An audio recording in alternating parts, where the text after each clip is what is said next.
Assalamualaikum warahmatullahi wabarakatuh. Salam sejahtera bagi kita semua. Om Swastiastu, Namo Buddhaya, salam kebajikan. Halo semuanya. Sebelumnya izin memperkenalkan diri, nama saya Bintang Muhibut Tobari Suparman dengan NIM 2107069 dari kelas 3D Program Studi Pendidikan Guru Sekolah Dasar UPI Kampus di Purwakarta. Baik, pada video kali ini kita akan membahas mengenai quantum learning. Di sini saya akan menjelaskan apa itu yang dimaksud dengan quantum learning. Menurut Hamdayana pada tahun 2014, quantum learning adalah model pembelajaran yang berupaya memadukan, menyinergikan, dan mengolaborasikan faktor potensi diri manusia sebagai pembelajar dengan lingkungan. Lalu menurut De Porter dan Hernecki pada tahun 2011, quantum learning adalah kiat, petunjuk, strategi, dan seluruh proses belajar yang dapat mempertajam pemahaman dan daya ingat, serta membuat belajar sebagai suatu proses yang menyenangkan dan bermanfaat.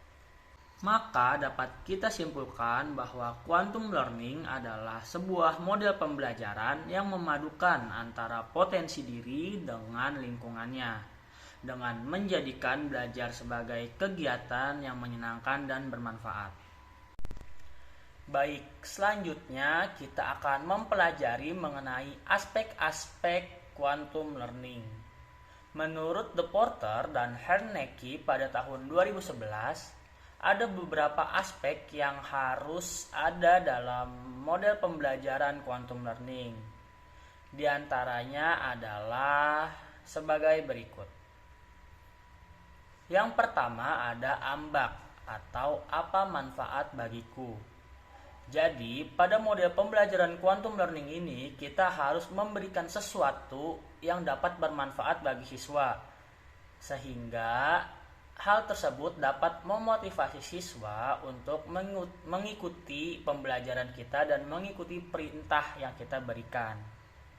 Selanjutnya ada penataan lingkungan belajar. Jadi, penataan lingkungan belajar ini juga aspek yang sangat penting karena siswa dapat nyaman untuk mengikuti kegiatan belajar mengajar sehingga materi yang kita berikan dapat diterima oleh siswa. Selanjutnya ada musik atau lagu. Nah, musik atau lagu ini sangat efektif bagi siswa, apalagi siswa kelas rendah, karena siswa tidak hanya mendengarkan omongan-omongan guru saja gitu dengan menggunakan metode ceramah, tetapi siswa dapat mendengarkan atau menyimak materi dengan alunan nada sehingga siswa dapat tertarik dengan materi tersebut dan materi tersebut dapat diterima oleh siswa dengan baik.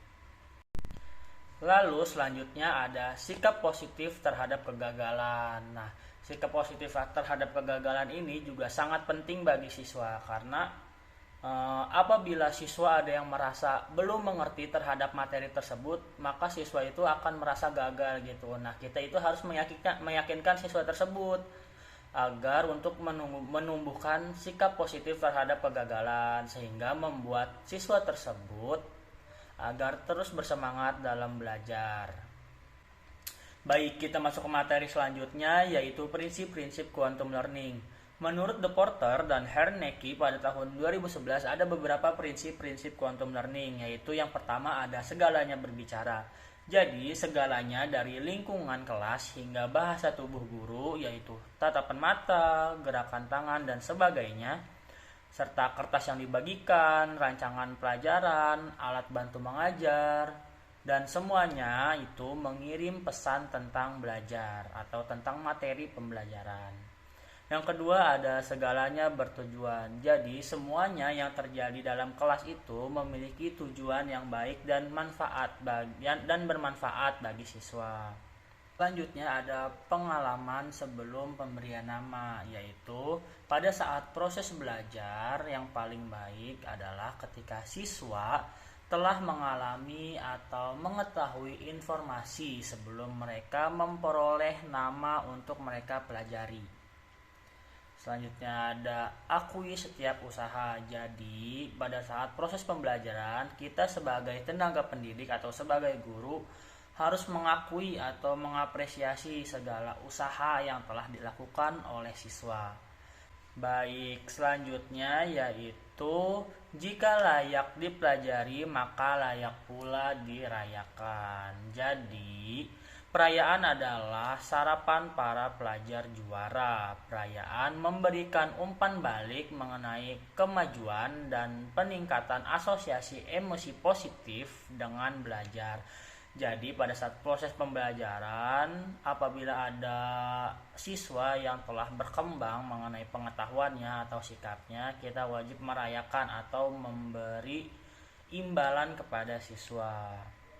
Baik, yang terakhir kita akan mempelajari mengenai langkah-langkah quantum learning. Menurut The Porter, Riordan, dan Nurin, pada tahun 2000 terdapat 6 langkah utama dalam pelaksanaan model pembelajaran quantum learning yang biasa dikenal dengan istilah tandur. Baik, yang pertama itu ada T, yaitu tumbuhkan. Yang kedua ada A, alami. Yang ketiga ada N, namai. Dan yang keempat ada D, demonstrasi. Selanjutnya ada U, ulangi. Dan yang terakhir ada R, rayakan. Baik, yang pertama itu ada tumbuhkan, yaitu tumbuhkan minat belajar siswa. Jadi pada model pembelajaran ini kita harus menumbuhkan minat belajar siswa dengan cara memberikan stimulus-stimulus atau memberikan sesuatu yang sekiranya dapat bermanfaat bagi siswa dan siswa dapat tertarik mengikuti pembelajaran.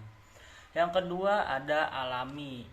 Unsur alami akan mendorong hasrat alami otak untuk menjelajah, ciptakan atau datangkan pengalaman umum yang dapat dimengerti semua siswa. Selanjutnya yaitu namai. Setelah siswa melakukan pengamatan belajar pada kompetensi dasar, mereka kita ajak untuk menuliskan di kertas, menamai apa saja yang telah mereka pelajari atau apa saja informasi yang telah mereka peroleh.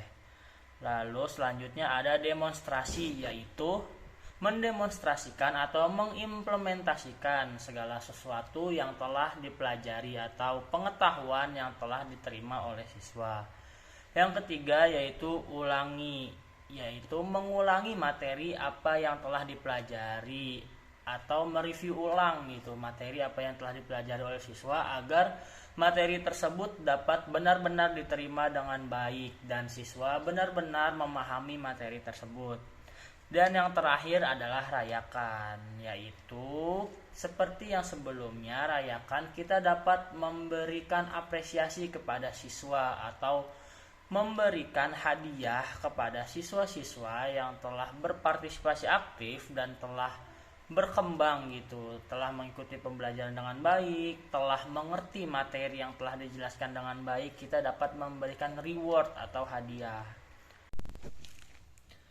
Baik, mungkin sekian materi yang dapat saya sampaikan. Mudah-mudahan apa yang telah saya sampaikan dapat berguna bagi teman-teman semua.